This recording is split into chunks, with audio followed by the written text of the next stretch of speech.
Hello and welcome to Broadband. Here at Broadband, we live by the philosophy that one needs other human beings to teach them how to be human. Our guide for today on this journey of communal actualization is Dana Al Salem, the managing partner of Acquire, a privately owned food and beverage company that operates some of your favorite Kuwaiti franchises and homegrown concepts, from Munch to Upper Crust Pizzeria, Relevance, Rare Cuts, Magnolia Bakery, and many more. Dana is also the friendly face behind Sadeer Farms, originally a 350,000 square meter goat farm that now plants and supplies Kuwait with diverse and delectable offerings, from leafy kale and red lettuce to starchy corn and utilitarian lupus. I want to set the stage for this interview by shining the spotlight on three main points of focus for our dialogue. The first being Dana and her unique human journey. Next, I want to dig deep into the rich soil of Sadeer Farms and learn about their wins, their obstacles, and their dreams. And finally, since everyone with a patch of dirt started to farm at home during the pandemic, I want you, the listener, to be able to walk away from this conversation with some of the best tips and practices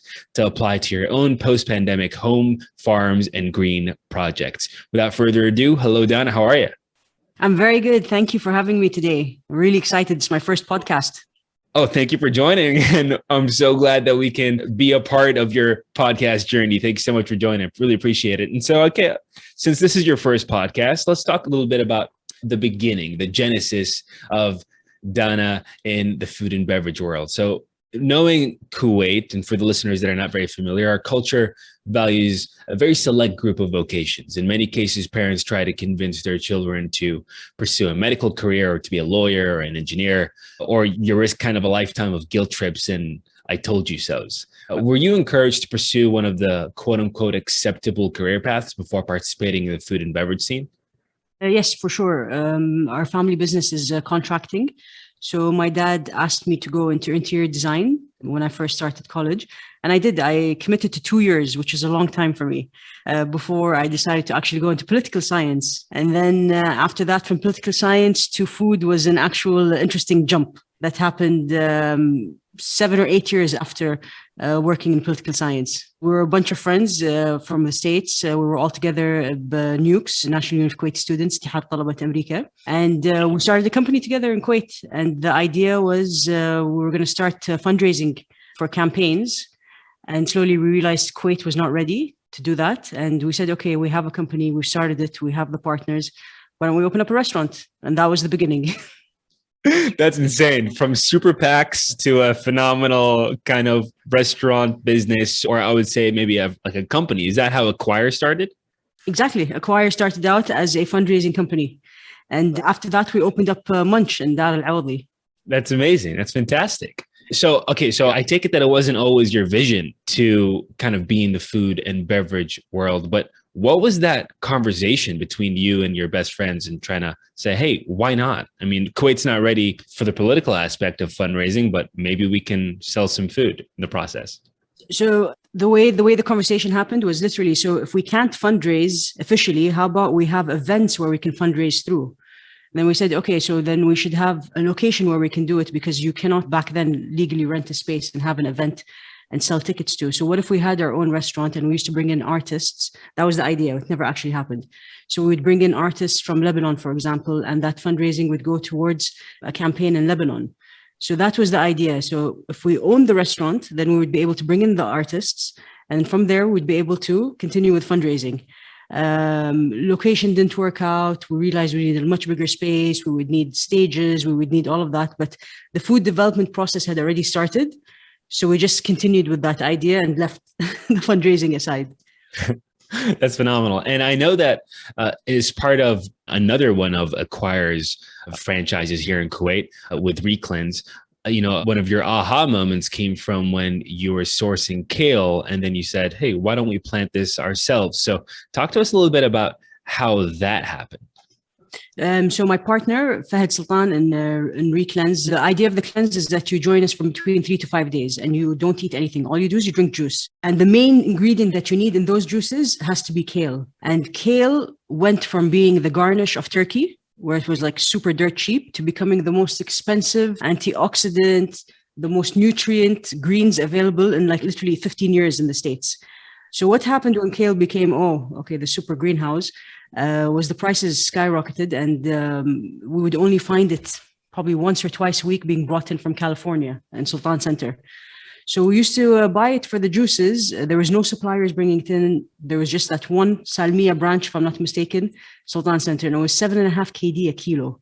When you cold press, so let's say if you have about a kilo of vegetables, once you cold press it, you're getting about 80 grams of pure juice.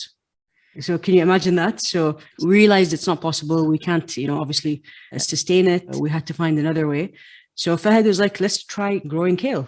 And we had the farm back then, but the farm was mainly just for the sheep and the goats. We tested it out in our backyard.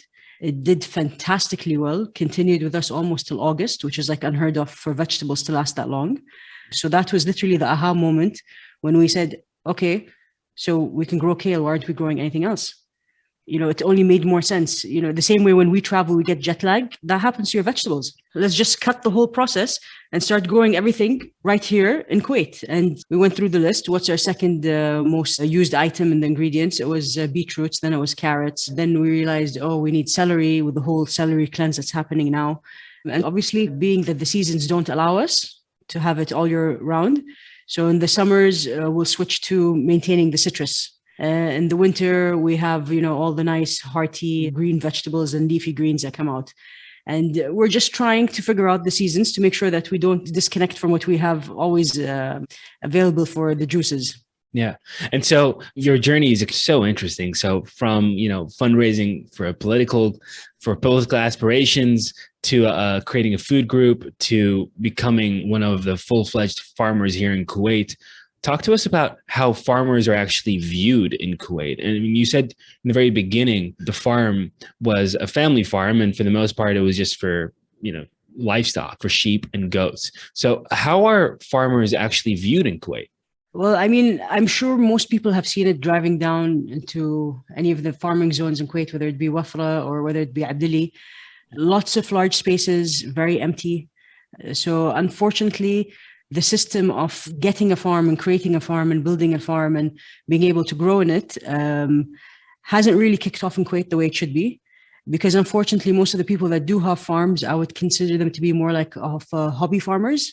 So they grow for their friends, their family, small plots, only around where their house is, whereas the rest of the farm is completely empty.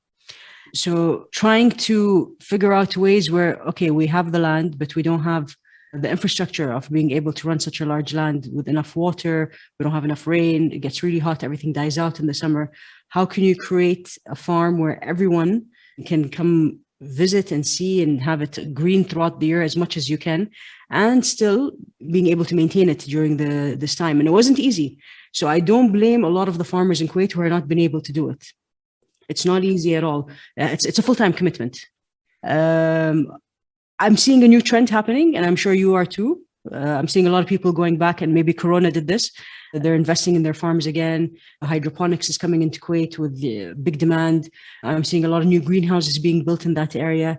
So I think food security and the pressure and what happened with Corona made us realize, oh, wait a second, we can't depend on imports for the rest of our life.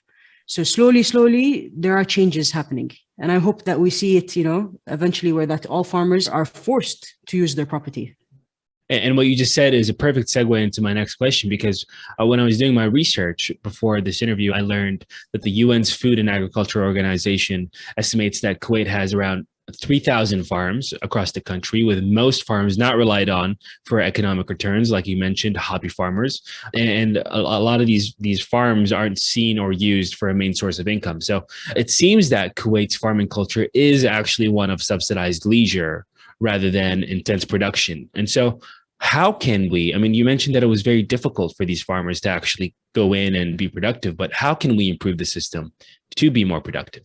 Honestly, I'm probably going to get a lot of hate for saying this, but I do believe that subsidizing has hurt us a lot, because what happens when you subsidize, they're choosing specific items that can be subsidized, which are able to grow very fast in Kuwait. For example, cucumbers, tomatoes, corn, cabbage, broccoli, cauliflower, and so on.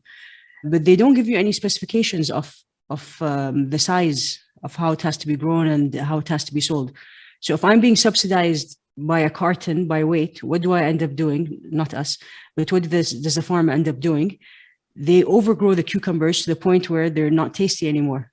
but it fills up the carton much faster. So I get more subsidy back on my cucumbers. And they tend to do that with all the crops.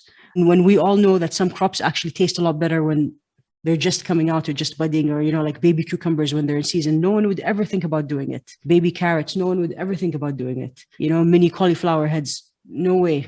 Fresh greens, no. I want to keep it maximum amount in the ground for me to get my KD value on the weight. So that's the toughest part. And I'm sure you've also noticed when you go to the Jam'iyah to buy your local ingredients, it's always the same things over and over and over again. Every now and then you'll find a supplier who's importing some really cool stuff from Holland and has all these nice and fun colors. We can grow all of that in Kuwait. We can do it, It's just that there's no support in doing it. So everyone says, okay, fine, let me stick to the list that I have where I'm subsidized. I see. And so it's all about risk, but then you're saying that the co-ops will only accept certain subsidized off the list produce. So how can you take your risks to the market? I mean, are you doing it from any unique perspective where you're selling directly to customers and forget about the co-ops entirely? We do it with restaurants. Yeah, I'm sure you've seen the huge trend that you have now with all the new chefs and all the new Kuwaiti graduates. They're coming back. They're opening the most amazing restaurants. And I think I'm proud to say probably like right now, we're one of the strongest countries with local chefs, to the extent where we're actually growing abroad with Kuwaiti concepts. Who would have thought 20 years ago, Fridays was the top restaurant in Kuwait. And now look at us, we're going to the States. Exactly. That's amazing. We got Ahmed al-Badir doing chestnut. We have, Faisal and Nashmi bring in, Korean American food here in Kuwait with Sri al-Makan. We have some of the most phenomenal chefs. And so we interviewed actually one of those chefs. We interviewed Faisal and Nashmi, and he spoke about Kuwait's unique ability to afford to import the best produce and animal products in the world. So does it feel like Sadeer farms and local farmers are competing for the customer's attention with like the farms in Holland and Belgium in South Africa? Absolutely. I've seen some of my products actually go to not Jam'iyahs, to like private supermarkets, I can't say where, and be labeled as from Holland, because they know that when you say Holland, you can make that extra margin on it. Whereas if it's Kuwaiti, it's local, it's cheaper. So definitely anything from abroad is more exotic, or it's going to be of a higher standard. So how are you pivoting around that? Or how are you trying to address the local market and try to maybe change the system, so to speak, and have people want to support the local farms? We're trying really hard with getting the word out that, if you have a concept or if you have a brand, there's something that you can't find, you want to work on a seasonal menu, come to us, sit with us, give us your ideas, give us your menu, we'll grow for you. We will create a system where we can cover you at least 7 to 8 months out of the year with your basic needs from Kuwait. And then you can work with the suppliers, international importers during the off months where it's too hot to grow. And I think that has given us a bit of a push to continue in that market of growing off the Da'am list vegetables, which allows us to say, okay, yeah, let's try out some rainbow carrots. Let's try out like red kale.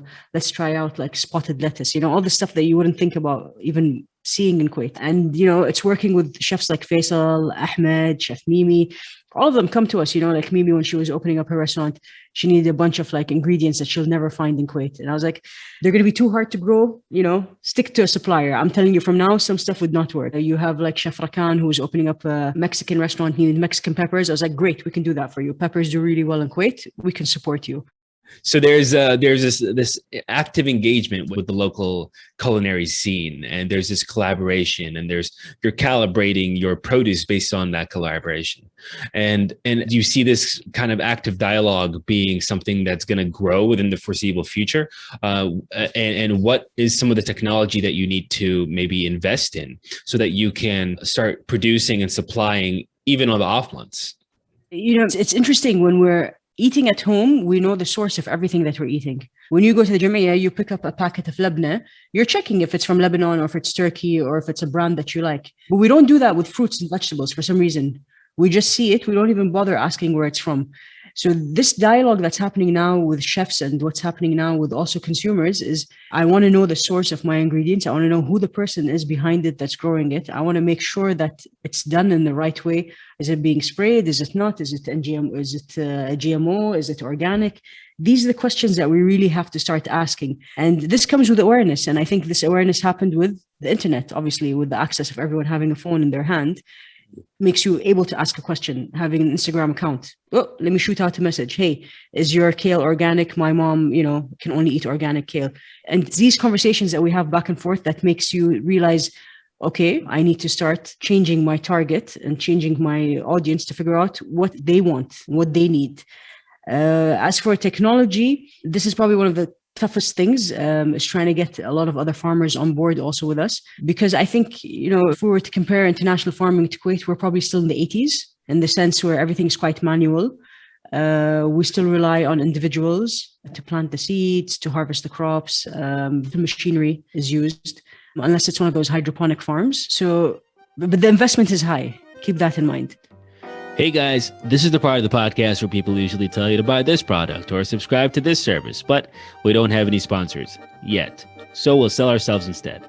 We have 4 simple asks. 1, please subscribe if you haven't already. 2, share the podcast. Share it with your friends, share it with your family, and share it with a stranger. Start a conversation. 3, check out the show notes. You can find all the references that we've already made and are about to make on there. And 4, engage with us on Instagram and email. Enjoy the rest of the show. And so you mentioned Instagram and social media. And whenever I mention Sadeer Farms to my family and friends, 1, they all know you. And 2, they all love you. They say, I love them. I follow them on Instagram. So how instrumental has your inviting social media presence been to your growth and to your strategy of opening up your doors and having people harvest their own plants? Okay, so our Instagram account was created by my nephew. He was 5 years old or 6 years old when he created the account. And Instagram was just, still getting strong in Kuwait. It wasn't very popular. And I realized he was posting like inappropriate stuff, like my dad sitting in a corner and like the comment didn't make sense. So I said, Fahudi, I'm going to help you with the account. If you don't mind, can I have the password? I'm going to just edit whatever you have written and so on. He was like, yeah, sure. And then he forgot about the account. And slowly, we started, posting more, showing more of the farm. So I asked my father, I said, why don't we open it up? Everyone else around us is open to the public. Let's create a system where people can come and learn. Let's be a learning farm as opposed to a commercial farm like a lot of the other ones have been doing. And it ended up working really well for us. I think this was one of the main drives which made me say, okay, since we have so many people coming into the farm, let's give them something wow to look at. Let's give them that moment where they say, I can't believe this is growing in Kuwait. I can't believe this is the picture that I can take and say this is Kuwait.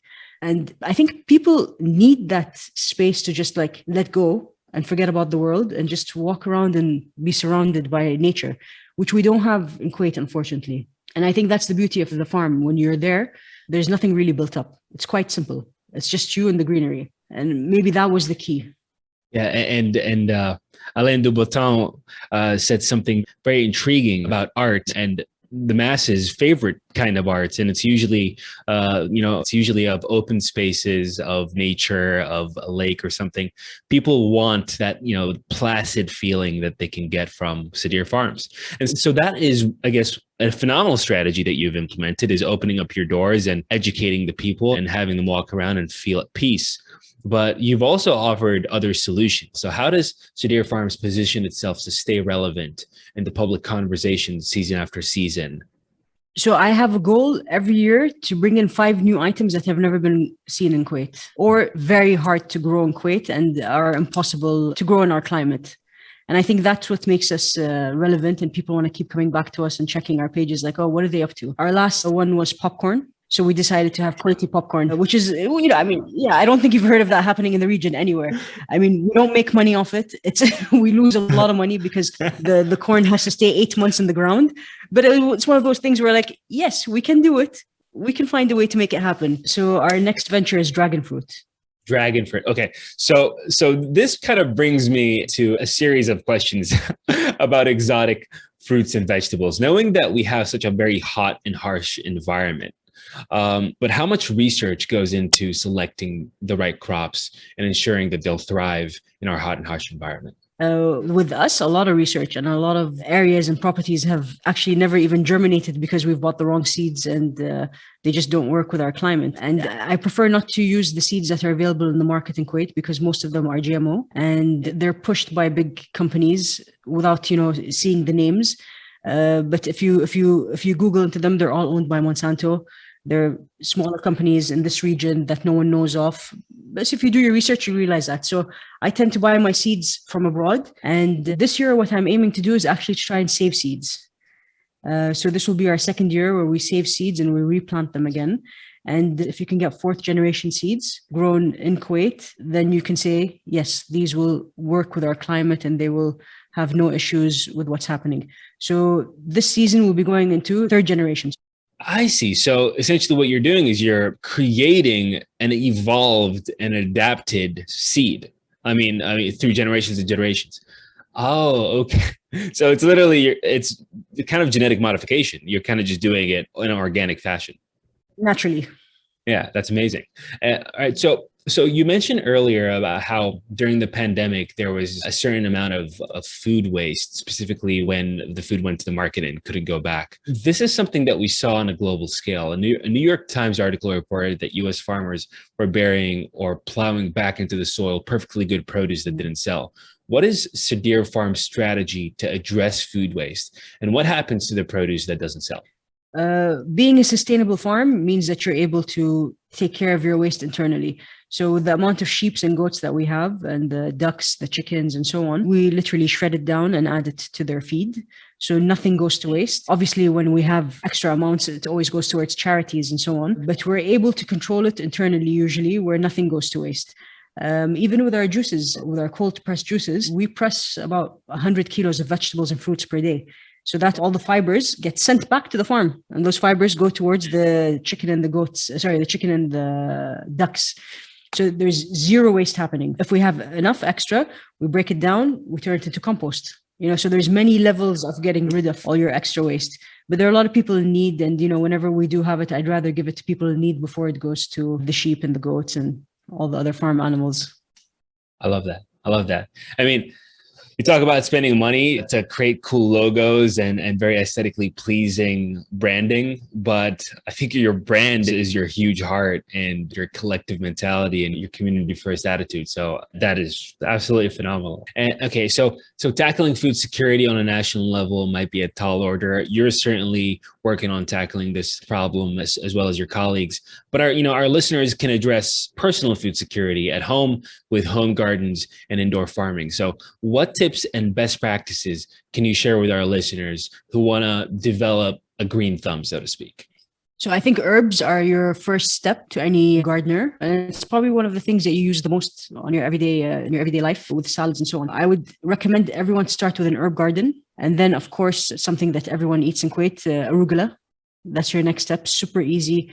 You cut it and it comes back. You cut it and it comes back. It's a very giving plant. Definitely. I highly recommend for as many people to start gardening within, even if you have like a pot. That's all you need. You have a little kitchen counter. You have a little sunlight coming in. Experiment, try, learn, try to see what works with you, what doesn't. I mean, don't go into tomatoes, which are much harder, or pumpkins and watermelons. Stick to the basic. The basic is easy. And we actually, every season, we work with Zainab Abtain from Plant and More, and we create pots for her. And then she takes those pots and gives you she sells the soils, the fertilizers, all the equipment. She even sells the boxes to start gardening. And it's a 101 for anyone who wants to start. You just go to her website and you can have a garden overnight, literally. You don't even have to worry about the seeds. Beautiful. That's awesome. Straight to your home. So novice farmers often give their plants too much or too little water. I've personally been guilty of this. So how can amateur farmers ensure that they don't starve or drown their plants and give them the Goldilocks zone amount of water? Technology has taken care of this for you right now. There are so many instruments in the market where you just literally you put a pen in there and it gives you the details. If it's blue, it's hydrated. If it's white, give it water. You have pens, you have Bluetooth connections with your phone. You just write the name of the plant that you have in it, and it tells you, hey, not enough sunlight, move me more towards the sun. I mean, that's not a concern anymore, I think. If you're willing to invest in a garden, you pay an extra 3 KD and you buy one of those pens and you just put them in. Beautiful. Yeah, it's 2021. I just realized that everyone can get a green thumb and it'll Bluetooth. Exactly. It'll send you a text to your phone. Okay. I can see some plants behind you, from maybe like cacti to succulents. What's your favorite home plant? I mean, mine, for example, is a snake plant. What's yours? Snake plants are fantastic. They're on the NASA's list of like purifying the air. And I highly recommend to have them in bedrooms, to have them in areas where you're sleeping. They do really well in bathrooms where there's high humidity. They can withstand any circumstance. I mean, you don't open the door or lights for 2 weeks, they're still alive. They're pretty strong. I love all snake plants, but I think my new passion is succulents. I'm a bit worried because I feel like my passion might take me there and no more growing. Succulents are beautiful. They are absolutely gorgeous. It's actually my go-to gift. Whenever it's someone's birthday, I give them a succulent. So they're so giving. You can propagate from them continuously. You know, a leaf falls, you just take it, you put it into another soil and it comes back to life. It's a new succulent. Exactly. And they're really resilient. I mean, all they need is to be watered once every 2 weeks, and they're absolutely phenomenal. Okay. So what's an important message that you want our audience to take away from our discussion? Oh, there's a lot of farms not being utilized in Kuwait. I'd love to see the younger generation who have the farms of their parents actually put it to good use. Without the government's intervention, I think the youth is going to be able to take care of this and tackle this on their own. Food security can be organized very easily. I'm not talking about creating a company or anything, like a group of young kids who want to create an NGO who can organize this.